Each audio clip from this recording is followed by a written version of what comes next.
শারীরিকভাবে তিনি কিছুটা আসলে শারীরিক প্রতিবন্ধকতা যার আছে, তিনি সে শারীরিক প্রতিবন্ধকতাকে ডিঙিয়ে তিনি ভোট দিতে এসেছেন, ভোট দিচ্ছেন। তার যে ব্যালট সেটি তিনি এই মুহূর্তে বাক্সে ফেলছেন।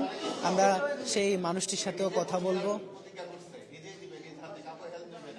আমরা যদি একটু আপনার কাছে জানতে চাই, আসলে ওনার যে প্রতিজ্ঞা সেটি কি ছিল? আসলে ওনার প্রতিজ্ঞা ছিল যে উনি নিজ হাতে ভোট দিবে, কারো হেল্প নেবে না। উনি নিজে ব্যালট পেপার নিছে এবং নিজে উনি ভোটটা প্রদান করছে ওনার, এবং নিজে উনি কেন্দ্রে মানে আমাদের গোপন বুথে ঢুকে নিজে ভোট প্রদান করছে। আমরা সেই চাচার সাথেও একটু কথা বলবো। চাচা, দেখে মনে হচ্ছে অনেকবারই ভোট দিয়েছেন, তো ওনার কাছ থেকে আমরা আসলে একটু জানতে চাইবো যে উনি এবারের যে ভোট। আব্দুল গফুর, বয়স কত হয়েছে?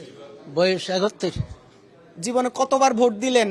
ভোট দিয়ে আগে সবশেষ কবে দিয়েছিলেন আর আজকে দিলেন? সবশেষ কবে দিয়েছিলেন?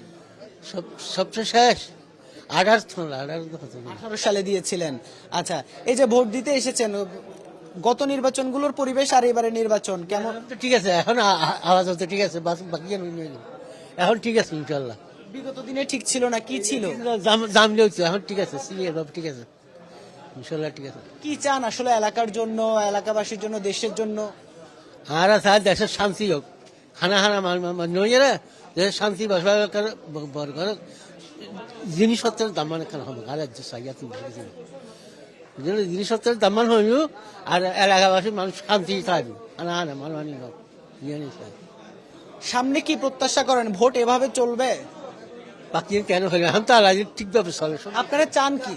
আমরা চাই এইভাবে চলো, এইভাবে চলো, যার যার মত গরিব তার এইভাবে চাই।